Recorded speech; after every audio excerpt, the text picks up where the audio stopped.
minority in Parliament is wading into controversy surrounding the post-retirement contract handed a Deputy Director General of the Ghana Education Service, Anthony Boateng. According to the minority, the processes leading to the contract extension did not follow due process.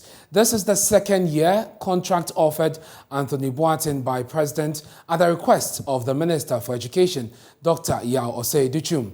Some teacher unions already are warning they will disregard directives from him if he accepts the contract. We'll hear from the minority shortly, but first, John Hughes has intercepted a document from the Finance Ministry making a strong case against post-retirement contract. My colleague Kweku Asante joins me via Zoom with details of this. Kweku, what did the Finance Ministry say about this issue of post-retirement contracts in the circular that we have cited?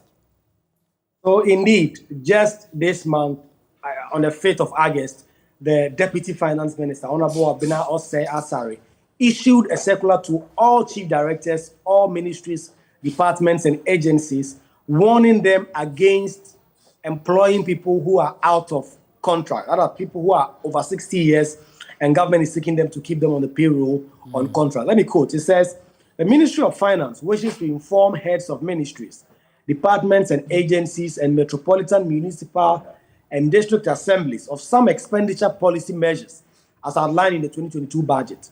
Paragraph states that and says that government has with immediate effect suspended the granting of approval for post-retirement contract appointments, except in cases where the skills of the retiring officer are in short supply and unavoidably needed.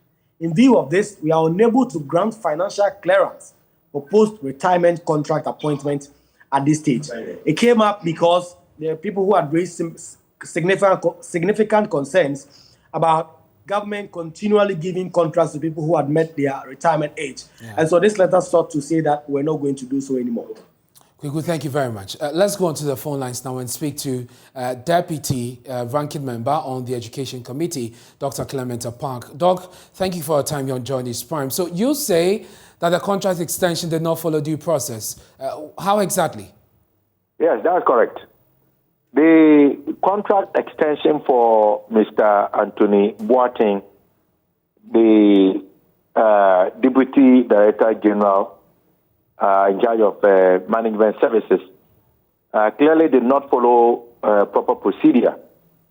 As far as we know, when the services of somebody are unavoidably needed, and when the skills and competencies of that individual are such that the absence of that individual would be harmful to an institution, and in this case, the Ghana Education Service, the proper process is for the Director General of Ghana Education Service to make that case to the Ghana Education Service Council.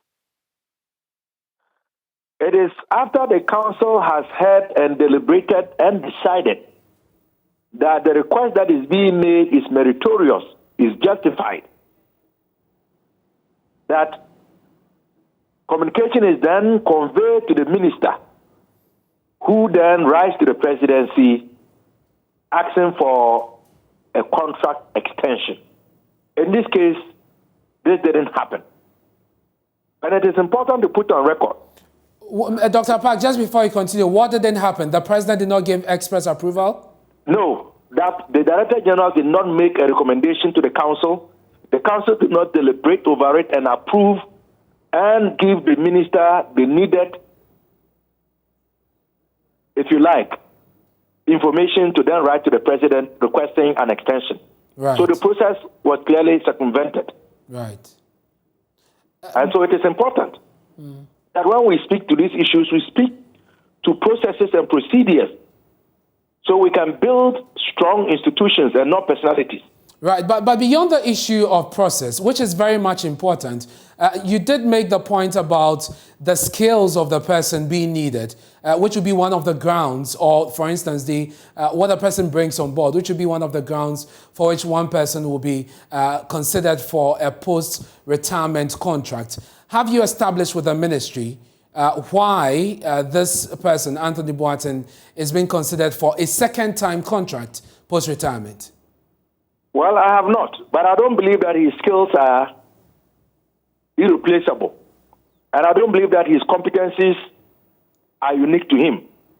If you were to look at the letter from the presidency, which ostensibly is a reply to the letter that the minister wrote, it sought to indicate that he was being maintained largely because he is working, he is, if you like, the lead person working towards the establishment of the Institute of Education, National Institute of Education.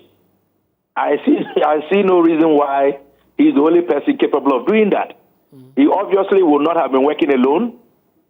There must have been others who have understudied him. And in any case, I don't think it is rocket science. Let me be quick to add. Yes, sir.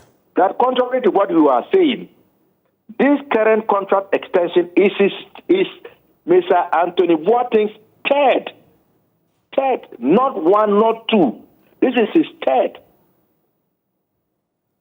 contract extension.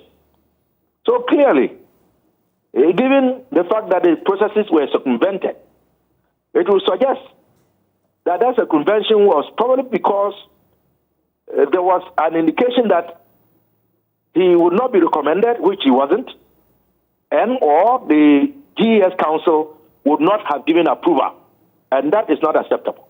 You're urging him not to accept the contract, something I bet you're not likely to get. What can you do within the framework of Parliament and the law to have this issue addressed, and what are you willing to do? Well, he ought not to accept the contract, because even he himself knows fully well that he doesn't merit this extension, and that is why he went on to fully hand over on the 16th of this month, and even caused a letter to be written to him so that he could activate his Senate benefits. So as we are speaking, Mr. Anthony Boateng himself is fully aware that this third contract extension, he doesn't merit it, and he is not certain. And that is why, like the teacher unions, we are urging him to decline in the national interest. Dr. Park, are you suggesting that he's being forced to take up the job one more time? Well, if the man retired fully on the 16th and got the letter he needed to go and start activating processes to benefit from his Senate, only for us to wake up the day after to hear that he has been given a contract extension, what does that tell you? There is an interest beyond Mr. Anthony Boateng himself. Well, we'll leave it here for now. We don't have a response from the Education Ministry yet. When we do, we'll put the relevant questions to them and get some clarity to this. I'm grateful for your time. That's Dr. Clement Park. He's the Deputy Ranking on the Education Committee. You're watching Joy News Prime.